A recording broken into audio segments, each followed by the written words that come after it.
Hello, जय श्री कृष्णा, राधे राधे। हम आपके लिए माघ महात्म का दूसरा अध्याय लेके आए हैं। पसंद आए तो लाइक शेयर कमेंट करना और सब्सक्राइब भी कर देना। सुनो, माघ महात्म का दूसरा अध्याय शुरू। राजा के ऐसे वचन सुनकर तपस्वी कहने लगा कि राजन, भगवान सूर्य बहुत शीघ्र उदय होने वाले हैं, इसलिए यह समय हमारे लिए स्नान का है, कथा का नहीं। सो आप स्नान करके अपने घर को जाओ और अपने गुरु श्री वशिष्ठ जी से इस महात्म को सुनो। इतना कहकर तपस्वी सरोवर में स्नान के लिए चले गए और राजा भी विधि पूर्वक सरोवर में स्नान करके अपने राज्य लौटा और रानी निवास में जाकर तपस्वी की सब कथा रानी को सुनाई। तब सूत जी कहने लगे कि महाराज, राजा ने अपने गुरु वशिष्ठ जी से क्या प्रश्न किया और उन्होंने क्या उत्तर दिया, सो कहिए। व्यास जी कहने लगे, हे सूत जी, राजा दिलीप ने रात्रि को सुख से सोकर प्रातः समय ही अपने गुरु वशिष्ठ जी के पास जाकर उनके चरणों को छूकर प्रणाम करके तपस्वी के बतलाए हुए प्रश्न को अति नम्रता से पूछा कि गुरुजी, आपने आचार, दंड, नीति, राज्य, धर्म तथा चारों वर्णों के चारों आश्रमों की क्रियाओं, दान और उसके विधान, यज्ञ और उनकी विधियां, व्रत, उनकी प्रतिष्ठा तथा भगवान विष्णु की आराधना अनेक प्रकार से तथा विस्तार पूर्वक मुझको बतलाई। अब मैं आपसे माघ मास के स्नान के महात्म को सुनना चाहता हूँ। सो हे तपोधन, नियम पूर्वक इसकी विधि समझाइए।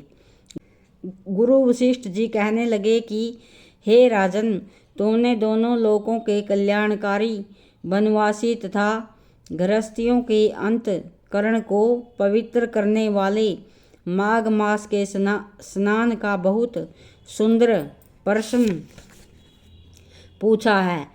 मकर राशि के सूर्य के आने पर माघ मास में स्नान का फल गौ, भूमि, तिल, वस्त्र, स्वर्ण, अन्न, घोड़ा आदि दानों तथा चंद्रायण और ब्रह्मा, कुरच, व्रत आदि से भी अधिक होता है। वैशाख तथा कार्तिक में जप, दान, तप और यज्ञ बहुत फल देने वाले हैं, परंतु माघ मास में इनका फल बहुत ही अधिक होता है।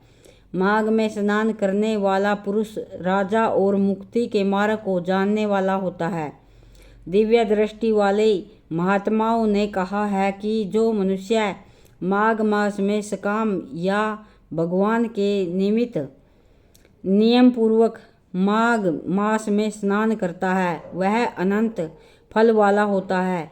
उनको शरीर की शुद्धि, प्रीति, ऐश्वर्य तथा चारों प्रकार के फलों की प्राप्ति होती है। अदिति ने 12 वर्ष तक मकर संक्रांति में अन्न त्याग कर स्नान किया। इससे तीनों लोकों को उज्जवल करने वाले 12 पुत्र उत्पन्न हुए। माघ में स्नान करने से ही रोहिणी, सुभगा, अरुंधति दानशीला हुई और इंद्राणी के समान रूपवती होकर प्रसिद्ध हुई।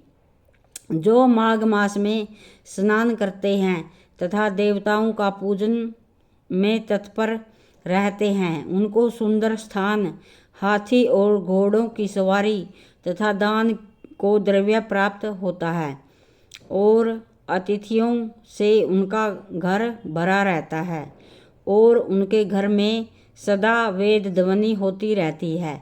वह मनुष्य धन्य हैं जो माघ मास में स्नान करते हैं, दान देते हैं तथा व्रत और नियमों का पालन करते हैं और दूसरे पुण्यों के अक्षीण होने से मनुष्य स्वर्ग से वापिस आ जाता है। परंतु जो मनुष्य माघ मास में स्नान करता है, वह कभी स्वर्ग से वापिस नहीं आता। इससे बढ़कर कोई नियम, तप, दान, पवित्र और पाप नाशक नहीं है। भृगु जी ने मणि पर्वत पर विद्याधरों को यह सुनाया था।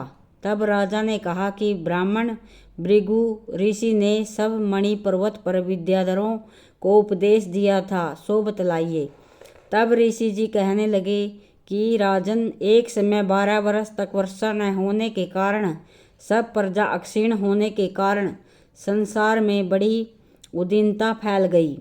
हिमाचल और विंध्याचल पर्वत के मध्य का देश निर्जन होने के कारण श्राद्ध, तप तथा स्वाध्याय सब कुछ छूट गए। सारा लोक विपत्तियों में फंसकर प्रजाहीन हो गया। सारा भूमंडल फल और अन्न से रहित हो गया। तब विंध्याचल से नीचे बहती हुई नदी के सुंदर वृक्षों से आच्छादित अपने आश्रम से निकलकर श्री भृगु ऋषि अपने शिष्यों सहित हिमालय पर्वत पर गए। इस पर्वत की चोटी नीली और नीचे का हिस्सा सुनहरी होने से सारा पर्वत पीतांबर धारी श्री भगवान के समान लगता था। पर्वत के बीच का भाग नीला और बीच बीच में कहीं कहीं सफ़ेद स्फटिक होने से तारों से युक्त आकाश जैसी शोभा को प्राप्त होता था। रात्रि के समय दीपकों की तरह चमकती हुई दिव्य और औषधियों से पूरित किसी महल की शोभा को प्राप्त होता था। वह पर्वत शिखाओं पर बांसुरी बजाती और सुंदर गीत गाती हुई किन्नरियों तथा केले के पत्तों की पताकाओं से अत्यंत शोभा को प्राप्त हो रहा था।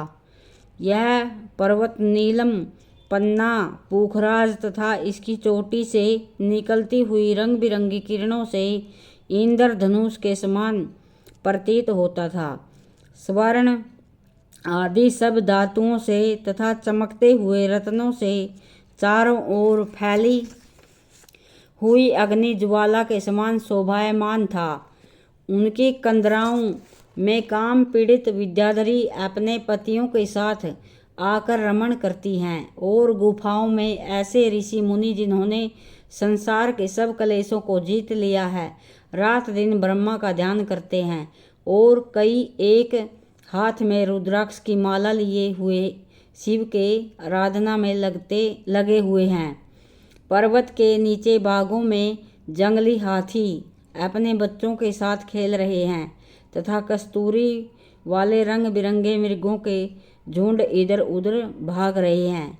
यह पर्वत सदा राजहंस तथा मोरों से भरा रहता है, इसी कारण इनको हम कुंड कहते हैं। यहाँ पर सदैव ही देवता, गुह्यक और अप्सरा निवास करते हैं। बोलो विष्णु भगवान की जय हो।